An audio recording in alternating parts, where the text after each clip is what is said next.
ॐ अज्ञानतिमिरन्धस्य ज्ञानाञ्जनशलाकया चक्षुरुन्मीलितं येन तस्मै श्रीगुरवे नमः।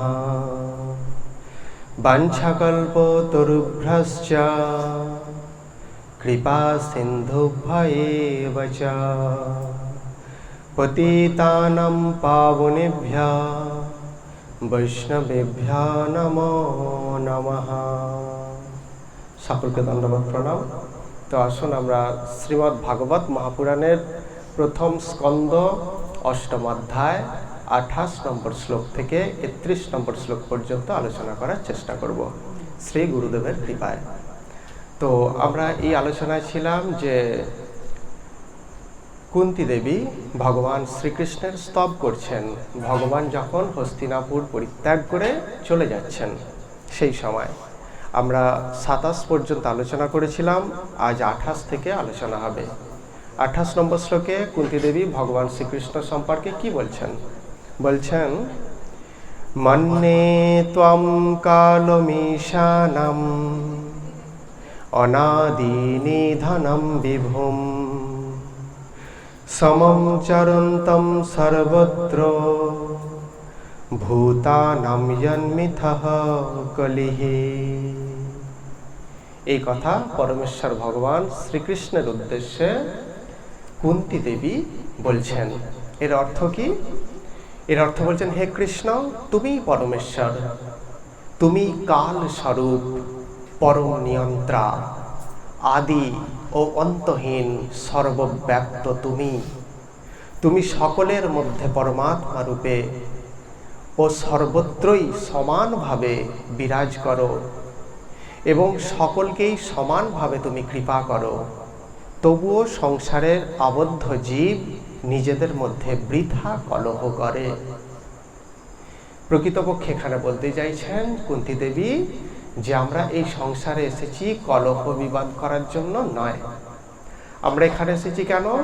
পরমেশ্বর ভগবানের শ্রীচরণ কমলে ভক্তি অর্জন করতে, পরমেশ্বর ভগবানকে উপলব্ধি করার জন্যই আমরা এই পৃথিবীতে মনুষ্য জন্ম ধারণ করেছি বা আমরা প্রাপ্ত হয়েছি। সেই জন্য বলছেন যে হে কৃষ্ণ, তুমি পরমেশ্বর। অর্থাৎ ঈশ্বর বহু থাকলেও পরম ঈশ্বর একজনই থাকেন, যার ওপর আর কিছু হয় না। ভগবান শ্রীকৃষ্ণ গীতাতেও বলছেন যে মত্ত পরতরনাত্মৎ কিঞ্চিদস্তি ধনঞ্জয়, আমার থেকে শ্রেষ্ঠ বা আমার থেকে উপরে আর কিঞ্চিত বস্তুও হয় না। সেই কথা কুন্তী দেবী পুনরাবৃত্তি করছেন এই শ্লোকের মধ্য দিয়ে। বলছেন যে তুমি পরমেশ্বর, তুমি কাল স্বরূপ। পরমেশ্বর ভগবানের আর এক রূপ হচ্ছে কি কাল। কাল রূপে আমাদেরকে গ্রাস করেন সেই ভগবান। ভক্তদের নয়, যারা ভক্তিযোগ অনুশীলন করেন না তাদেরকে কাল রূপে ভগবান গ্রাস করেন। যেমন আমরা যখন 11 অধ্যায়ে যাই শ্রীমদ্ ভগবদ গীতার, সেখানে আমরা দর্শন করতে পারি বা দেখতে পাই কি না, ভগবান শ্রীকৃষ্ণ তার বিশ্বরূপ দেখাচ্ছেন অর্জুনকে। সেখানে দেখা যাচ্ছে যে সমস্ত কৌরব পক্ষ ভগবানের মধ্যে বিলীন হয়ে যাচ্ছে, কাল রূপে ভগবান তাকে গ্রাস করছেন। তো পরমেশ্বর ভগবান শ্রীকৃষ্ণকে তখন অর্জুন জিজ্ঞাসা করেন যে কে প্রভু, তুমি কে? অর্থাৎ এতদিন তো আমি তোমাকে জানতাম, তুমি আমার বন্ধু, তুমি আমার সখা, কিন্তু কে তুমি? তখন ভগবান বলেন, আমি কাল। কাল রূপে এখন অবতীর্ণ হয়েছি, এদের সকলকে গ্রাস করব আমি। কারণ এরা ভক্তের ওপর অত্যাচার আরম্ভ করেছে, ভক্তদের অবমাননা করেছে, সেই জন্য ভক্তদেরকে বঞ্চিত করেছে, ভক্তদের সঙ্গে প্রবঞ্চনা করেছেন। সেই জন্য এদেরকে আমি এখন গ্রাস করব, এই কথা বলছেন। তো ভগবান হচ্ছেন সেই কাল স্বরূপ। কাল সবার জীবনেই আসে, কখনো পুরস্কার রূপে, কখনো শাস্তি বা দণ্ডদাতা রূপে। যারা ভগবত বিদ্বেষী মানুষ তাদের ক্ষেত্রে ভগবান কাল দণ্ডরূপে আসে, তাদেরকে শাস্তি দেওয়ার জন্য। আর যারা পরমেশ্বর ভগবানের ভক্ত, ভক্তিযোগ অনুশীলন করেন, শ্রবণ কীর্তন আদি করে থাকেন, ভগবান তাদের জীবনে কাল রূপে নয়, তাদের জীবনে পুরস্কৃত করার জন্য ভগবান তাদের জীবনে আসেন। দেখুন, আমরা কালের মধ্য দিয়েই কিন্তু সব কিছু লাভ করি, তাই তো? আজ আমরা জমিতে ফসল বসালাম, তাই তো? সঙ্গে সঙ্গে ফসল হচ্ছে না, কাল, অর্থাৎ আজকের পর কাল, তারপর এইভাবে কাল অতিবাহিত হচ্ছে। সেই কালই আমাদের কি করবে? সেই বীজ বপন করার পর বীজ থেকে শস্য গাছ উৎপন্ন করবে। সেই কালই কি করবে? সেই শস্য থেকে ফল ফুল উৎপন্ন করে আমাদেরকে পুরস্কার দেবেন। তো ভগবান কি করছেন? কাল রূপে আমাদেরকে, আমাদের জীবনে, সবার জীবনে আসছেন এবং আসবেন। কিভাবে? কখনো দণ্ডদাতা রূপে, কখনো পুরস্কৃত করার উদ্দেশ্যে তিনি আসবেন। তো সেই জন্য কুন্তী দেবী বলছেন যে তুমি কাল স্বরূপ, তুমি পরম নিয়ন্ত্রা।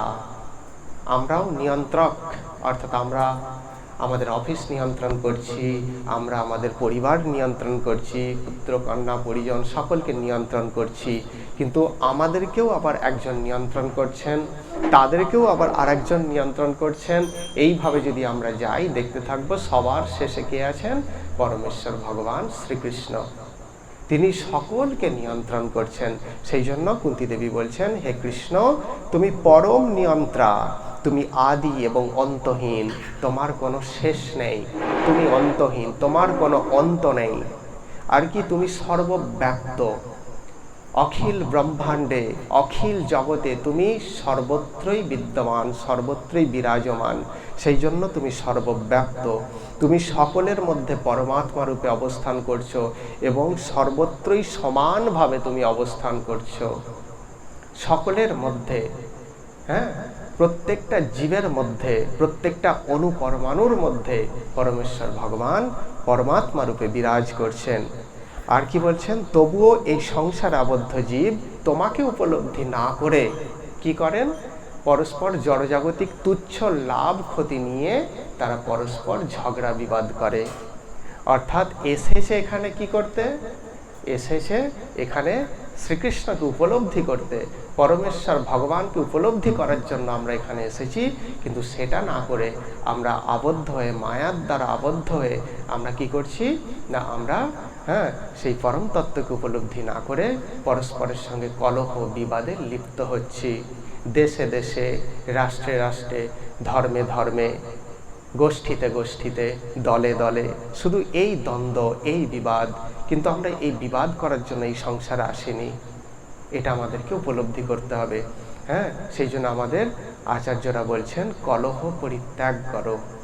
কিসের জন্য কলহ করবে? এইটা বলছেন। আর কি,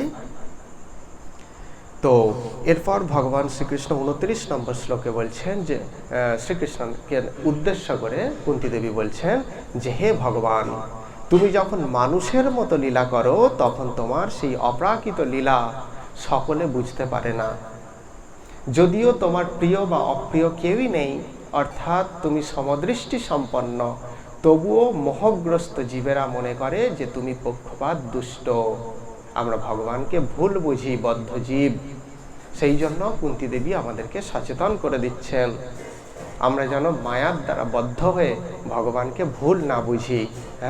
কি বলছেন? হে ভগবান, তুমি যখন মানুষের মতো লীলা করো, অর্থাৎ ভগবান শ্রীকৃষ্ণ এই পৃথিবীতে অবতরণ করেন মনুষ্য রূপে এবং মানুষের মতনই ক্রিয়াকলাপ করতে থাকেন, কিন্তু তিনি মানুষ নন, তিনি পরমেশ্বর ভগবান। ঠিক যেমন একজন সিনেমা আর্টিস্ট, তিনি কোটিপতি, তিনি যখন কোনো সিনেমায় যখন অভিনয় করছেন, হয়তো দারিদ্রতার তাকে অভিনয় দেওয়া হয়েছে, সেই অভিনয় করছেন, তখন কিন্তু তিনি কি করবেন? সেই দরিদ্রের মতনই তিনি আচরণ করবেন, অভিনয় করবেন। আবার কাউকে হয়তো খুব দুঃখী, রোগগ্রস্ত, এই রকম কোনো অভিনয় দেয়া হয়েছে, তিনি কিন্তু সেই রকমই করতে থাকবেন। কিন্তু প্রকৃতপক্ষে তিনি কি দরিদ্র? প্রকৃতপক্ষে তিনি কি রোগী? না, প্রকৃতপক্ষে তিনি দুঃখী? কিছুই না, অভিনয়। জগৎ শিক্ষার জন্য ভগবান এই পৃথিবীতে অবতীর্ণ হয়ে আমাদের কি করছেন না, অভিনয় করে, মানুষের মতো অভিনয় করে তিনি দেখাচ্ছেন, লীলার ছলে সমস্ত কিছু আমাদেরকে শিক্ষা দিচ্ছেন। এটাই বলছেন যে তখন তোমার সেই লীলা কেউ বুঝতে পারে না। ভগবান শ্রীকৃষ্ণ যখন মনুষ্য রূপে অবতীর্ণ হন তখন তাকে কেউ বুঝতে পারেন না, বিশেষ করে যারা অজ্ঞ জগতের মানুষ তারা বুঝতে পারে না। তারা বলতে থাকে ভগবান, উনি যদি ভগবান হবেন তাহলে এটা কেন করলেন, ওটা কেন করলেন, এরকম করেন। কিন্তু তারা ভেতরের গূঢ় তত্ত্ব সম্পর্কে তারা একবারেই অজ্ঞ, তারা বুঝতে পারে না, সেই জন্য তারা এই কথা বলেন। এরপর কি বলছেন যে যদিও তোমার প্রিয় বা অপ্রিয় কেউই নেই, অর্থাৎ ভগবান সমদৃষ্টি সম্পন্ন। বৃষ্টির ধারা যেমন সকলের ওপর সমানভাবে বর্ষিত হয়, বৃষ্টির ধারা দেখে না যে এটা বড় লোকের বা ধনী লোকের বাড়ি বা এটা দরিদ্র লোকের বাড়ি, এটা দেখে না। বৃষ্টির ধারা দেখে না এটা জঙ্গল কি এটা পরিষ্কার পরিচ্ছন্ন জায়গা, দেখে না। বৃষ্টির ধারা সর্বত্রই সমানভাবে বর্ষিত হয়। ঠিক সেই রকম পরমেশ্বর ভগবান শ্রীকৃষ্ণ সকলকে কৃপা দৃষ্টি প্রদান করছেন সমানভাবে, কিন্তু তবুও সেই পরমেশ্বর ভগবানের সেই কৃপাটা সকলে নিতে পারছেন না। কেন? যেমন বৃষ্টির ধারা সকলের ওপর বর্ষিত হলেও, সবার ওপর সমানভাবে বর্ষিত হলেও, আমরা যদি রেনকোট পরে থাকি তাহলে নিশ্চয়ই বৃষ্টির ধারা আমাকে সিক্ত করতে পারবে না। ঠিক সেই রকম ভগবানের কৃপারূপ বাড়ি বর্ষিত হচ্ছে সকল জীবের ওপর, কিন্তু সকল জীব ভগবানের কৃপাটাকে ধরে রাখতে পারছেন না। কেন পারছেন না? কারণ আমরা অহংকার, অভিমান আর অজ্ঞানতার রেনকোট পরে আছি। তাহলে আমরা কি করে ভগবানের কৃপাটা লাভ করতে পারি? কিংবা ভগবান আমাদের কৃপা প্রদান করছেন কিন্তু আমরা সেটা ধরে রাখতে পারছি না। কেন পারছি না? এর কারণ কি? অর্থাৎ ছিদ্রযুক্ত পাত্রে আপনি যতই দান করুন না কেন, দাতা কি গ্রহণ করতে পারবে সেটা? সব ছিদ্রযুক্ত পাত্র দিয়ে সব বেরিয়ে যাবে, তাই তো? ঠিক সেই রকম ভগবান আমাদের কৃপা করছেন, করুণা করছেন, কিন্তু আমাদের চেতনা, আমাদের জ্ঞান ভাণ্ডার কি ছিদ্রযুক্ত। সেই জন্য আমরা ভগবানের কৃপাটা প্রাপ্ত হতে পারছি না। এইটাই এখানে বলছেন পরমেশ্বর ভগবানকে উদ্দেশ্য করে। অর্থাৎ তুমি সমদৃষ্টি সম্পন্ন। ভগবান শ্রীকৃষ্ণ গীতার 9ম অধ্যায়ে বলছেন যে সমহম সর্বভূতেষু ন মে দেশোস্তি ন প্রিয়। কি? সমহম, আমি সমস্ত জীবের প্রতি সমদৃষ্টি সম্পন্ন। ন মে দেশোস্তি ন প্রিয়, কেউ আমার প্রিয়ও নয়, কেউ আমার অপ্রিয়ও নয়। সেই জ্ঞান করে আমি সকলকে সমানভাবে কি করি না, আমি কৃপা বর্ষণ করি। এইটা সেই একই কথা। দেখো, যখন ভগবানের মুখ থেকে কথা নিঃসৃত হবে এবং সেই কথা ভক্তের মুখ থেকেও নিঃসৃত হবে, তখন কি দেখা যাবে? তখন কি বুঝতে হবে? যে সেটাই সত্য। কারণ ভগবানও যেই কথাটা বলছেন তার ভক্তও সেই একই কথা বলছেন, কিংবা ভক্ত যেই কথা বলছেন সেই ভগবানও সেই একই কথা বলছেন। ভগবান শ্রীকৃষ্ণ বলছেন সমহম সর্বভূতেষু, আমি সকলের প্রতি সমদৃষ্টি সম্পন্ন। আবার সেই কুন্তী দেবীও সেই একই কথা বলছেন, হে প্রভু তুমি সকল জীবের প্রতি সমদৃষ্টি সম্পন্ন। তাহলে এখানেই আমাদের হিসাব মিলে যাচ্ছে, ভক্ত এবং ভগবানের কথা দুই একই হয়ে যাচ্ছে, বা ভগবান এবং ভক্তের কথা একই হয়ে যাচ্ছে। এইটা কুন্তী দেবী আমাদেরকে বলছেন। আর কি বলছেন? হে কৃষ্ণ, তুমি বিশ্বাত্মা, তুমি বিশ্বের আত্মা, তুমি কর্মরহিত হয়েও কর্ম করো, তুমি জন্মরহিত হয়েও জন্মগ্রহণ করো, যা সাধারণ মানুষের কাছে সত্যি বিস্ময়কর। তারা বুঝতেই পারে না এইসব কথা বা এইসব লীলা, বুঝতেই পারে না। তুমি পশু, মানুষ, ঋষি ও জলচর রূপেও এই জগতে অবতীর্ণ হও। কি বলছেন তাহলে? ভগবান শ্রীকৃষ্ণের উদ্দেশ্যে কুন্তী দেবী বলছেন যে তুমি বিশ্বাত্মা, অর্থাৎ বিশ্বের আত্মা, অর্থাৎ তুমি পরমাত্মা। তুমি কর্মরহিত হয়েও তুমি কর্ম করো। ভগবান কেন কর্মরহিত? আমরা কেন কর্ম করি? আমরা কিছু পাওয়ার জন্য কর্ম করি, তাই তো? কিন্তু ভগবানের তো কিছু পাওয়ার বাকি নেই, তিনি সব পেয়ে বসে আছেন। তাহলে তিনি কেন কর্ম করবেন? তার কর্ম করার দরকার কি? আমাদের অর্থের প্রয়োজন, তাই আমরা কর্ম করি, তাই তো? কিন্তু ভগবানের তো তার প্রয়োজন নেই, তবুও তিনি কর্ম করেন। কেন? লোকশিক্ষার জন্য। তিনি লোককে, অর্থাৎ জীবকে নিজের হাতে দেখাতে চান যে এইভাবে তুমি চলো, এইভাবে তুমি চলতে থাকো, এইভাবে তুমি কর্ম করতে থাকো। তো ভগবান সেই শিক্ষা প্রদান করার জন্যই কর্মরহিত হওয়ার সত্ত্বেও তিনি কি করেন? কর্ম করেন। আবার তিনি জন্মরহিত, জন্মরহিত মানে যার জন্ম হয় না, অজ যিনি, হ্যাঁ, সেই জন্মরহিত হয়েও তিনি জন্মগ্রহণ করেন। ভগবান শ্রীকৃষ্ণকে উদ্দেশ্য করে কুন্তী দেবী বলছেন যে তুমি জন্মরহিত হয়েও জন্মগ্রহণ করো, যা সাধারণ মানুষের পক্ষে অবদ্ধ, বোঝা কঠিন, বিস্ময়কর। ভগবান শ্রীকৃষ্ণ সেই একই কথা গীতায় বলছেন 4র্থ অধ্যায়ে, হ্যাঁ, জন্ম কর্ম চমে দিব্যাম, আমার জন্ম এবং কর্ম দিব্য, সাধারণ মানুষের মতো নয়। কারণ কি? তিনি পরমেশ্বর ভগবান, তার জন্ম এবং কর্ম কখনোই জড়জাগতিক নয়। এটা শ্রীকৃষ্ণ শ্রীমদ্ ভগবদ গীতায় বলেছেন, এবং সেই একই কথা কি করছেন, একই কথা সেই কুন্তী দেবী তার স্তবের মধ্য দিয়ে এই কথা বলছেন। 4র্থ অধ্যায়ে ভগবান শ্রীকৃষ্ণ যেই কথা বলেছেন শ্রীমদ্ ভগবদ গীতায়, সেই একই কথা পরমেশ্বর ভগবানকে উদ্দেশ্য করে, হ্যাঁ, কুন্তী দেবীও বলেছেন। আর কি বলছেন 31 নম্বর শ্লোকে? তিনি বলছেন, শৈশবে তুমি যখন দুধের ভাণ্ড ভেঙে যশোদা মাকে শিক্ষা দিচ্ছিলে, তখন তিনি তোমাকে বাঁধবার জন্য হাতে দড়ি নিয়েছিলেন, তাই তো? আমরা সেটাই দেখি দামোদর লীলায়। আর তখন তুমি কি করেছিলে? ভয়ে তোমার কাজল ভেজা চোখ থেকে অশ্রু বর্ষণ করছিলে, আর মায়ের ভয়ে ভীত হয়ে নতমস্তকে দাঁড়িয়েছিলে। যে ভয় তোমাকে দেখে ভয়ে পালিয়ে যায়, তুমি সেই ভক্তের ভয়ে কি করছো? অর্থাৎ মায়ের ভয়ে তুমি মাথা নত করে ক্রন্দন করছিলে। এটা সেই লীলা যখন আমি স্মরণ করি, মনে মনে চিন্তন করি, তখন কি হয়? আমাকে ভীষণভাবে অবাক করে যে তোমার নাম করলে জগতের সমস্ত ভয় দূরীভূত হয়ে যায়। তোমার আর এক নাম অভয় শরণ। কারণ কি? তার আশ্রয় অভয়, তার আশ্রয়ে ভয়ের কোনো স্থান নেই। তুমি কিনা সেই ভগবান হয়ে লীলাচ্ছলে মায়ের ভয়ে ভীত হয়ে কি করছো?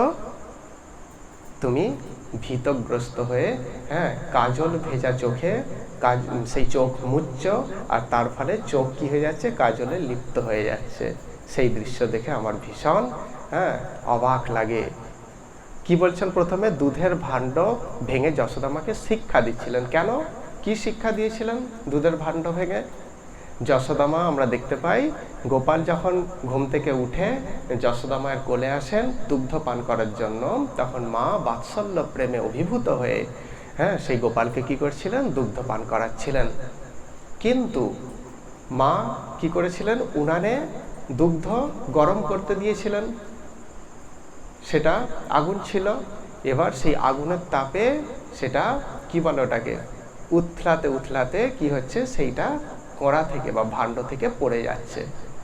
মা তখন গোপালের সন্তুষ্টি হয়নি, তখন দুগ্ধ পান করে, তার সত্ত্বেও তাকে ফেলে রেখে, জোর করে বসিয়ে রেখে সেই দুগ্ধ দিকে উনুনে যেখানে দুধ জাল দেওয়া হচ্ছিল সেখানে ছুটেছিল। তো মাকে শিক্ষা দিচ্ছেন, তখন গোপাল কি করলেন? রাগ করে, রেগে, অভিমান করে, মায়ের ওপর অভিমান করে তিনি কি করলেন না, সে একটা পাথর দিয়ে মা যে দধির ভাণ্ড রেখে দিয়েছিলেন পাশে, সেই ভাণ্ড ভেঙে দিয়েছিলেন, আর সেই সমস্ত দধি ভেঙে গিয়েছিল। এখানে ভগবান যশোদা মাকে উদ্দেশ্য করে কি শিক্ষা দিচ্ছেন আমাদের? হে জীব, তোমরাও যদি আমার সন্তুষ্টি বিধানকে উপেক্ষা করে যদি জড় কর্মের পিছনে ছুটে যাও, তাহলে আমিও তোমাদের হৃদয়রূপ ভাণ্ড, যেখানে শান্তি আমি প্রদান করে রেখেছি, সেটাকে আঘাত করব মায়ারূপ পাথর দ্বারা। মায়ারূপ পাথর দ্বারা আমি কি করব? আঘাত করব, আর তার ফলে সেই ভাণ্ড থেকে যেমন দধি সব, হ্যাঁ, নষ্ট হয়ে গিয়েছিল পড়ে গিয়ে, ঠিক সেরকম আমাদের হৃদয়রূপ ভাণ্ড থেকেও সমস্ত আনন্দরূপ দধি নির্গত হয়ে সব নষ্ট হবে, আমরা আনন্দ প্রাপ্ত হতে পারবো না। সেই জন্য আমাদের উদ্দেশ্য ভগবানের সন্তুষ্টি বিধানের জন্যই কর্ম করা। যা কিছু কর্ম করব ভগবানের সন্তুষ্টি বিধানের জন্য, হ্যাঁ, এই শিক্ষা দেওয়ার জন্যই যশোদা মায়ের দধির ভাণ্ড ভঙ্গ করেছিল কে? পরমেশ্বর ভগবান শ্রীকৃষ্ণ গোপাল বেশে। সেই কথা যখন বিস্মরণ করছেন কুন্তী দেবী, তখন তার অবাক লাগছে যে ভগবান মনুষ্য রূপে অবতীর্ণ হয়ে আমাদেরকে কীরকমভাবে শিক্ষা প্রদান করেন বা কীরকমভাবে শিক্ষা প্রদান করার জন্যই তিনি এই পৃথিবীতে অবতরণ করেন বা তিনি প্রকাশিত হন, এই শিক্ষা প্রদানের জন্য। এরপর ভগবানের উদ্দেশ্যে কুন্তী দেবী আরও স্তব করবেন, যেটা আমরা পরের পাঠে আলোচনা করব। আজ এখানে বিশ্রাম। হরে কৃষ্ণ। বাঞ্ছাকল্পতরুভ্যশ্চ কৃপা সিন্ধুভ্য এব চ পতিতানাং পাবনেভ্যো বৈষ্ণবেভ্যো নমো নমঃ। হরে কৃষ্ণ।